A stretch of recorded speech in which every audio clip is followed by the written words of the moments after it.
If you want to see some unforgettable faces, make your way down to the Lemonade Stand Art Gallery.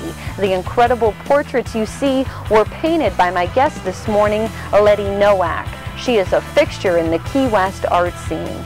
Her bold and striking paintings speak just as loud as the people she paints. Letty, every time I see your work in person, I'm so blown away by your portraits. They're beautiful. Tell me who this is and how you chose this individual. His name is Amayan Goodwin, and he is from Hawaii. He's what you would call a free surfer, so he doesn't surf contests, but he still gets sponsored for traveling around the world and surfing. And I met him in Fiji on an island called Tavarua, where he worked as a boatman, so he was like a lifeguard, and then he took people out surfing. And he just has a really strong presence. So every time I was around him, you could just feel him in the room. He's really tall, really quiet, but just strong. I took this picture of him, because I worked from photographs, took this picture of him actually in Fiji, so it has that light.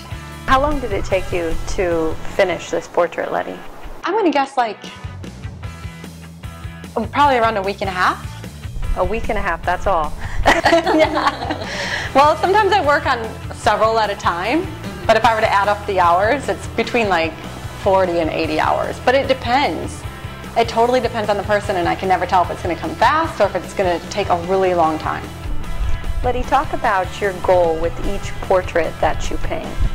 My goal is to hopefully have my marks in color, my actual painting, speak more than the person, than the subject. So I want the viewer to look at my work and be like, wow, that's a really beautiful painting, instead of saying, who is that? Do you know that person?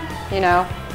So portraiture for me carries that challenge, which pushes me even farther. I chose to do that in college. I was trying to think of the hardest thing to make into an interesting painting and still make it look correct, I guess.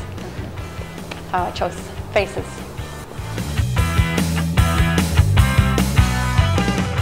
Letty, talk with our viewers about the Lemonade Stand Art Gallery. I opened the Lemonade Stand in 2001 as my studio, but we had the door open. I shared it with another artist named Sharon McGully, and people were coming in and asking us if they could buy work. And we were really young, you know, we're like, what? People want to buy our paintings out of here? And so eventually both of us quit our other jobs and were painting and selling work out of the Lemonade Stand Art Studio. And we called it that because it was young and entrepreneurial. And then it just sort of grew. I ended up closing it 7 years later to concentrate on my own work, and then reopened it almost 3 years ago now as a pop-up space for 4 months, and then there was such a good reaction that I've kept it ever since. So the pop-up is now permanent. Well, it's great because you walk in and you see these amazing portraits right after you get in through the door. So Letty, thank you again for inviting us into the Lemonade Stand Art Gallery and talking with us on the show. Oh, you're welcome. To see more of Letty's incredible portraits, be sure to check her out at lettynowak.com.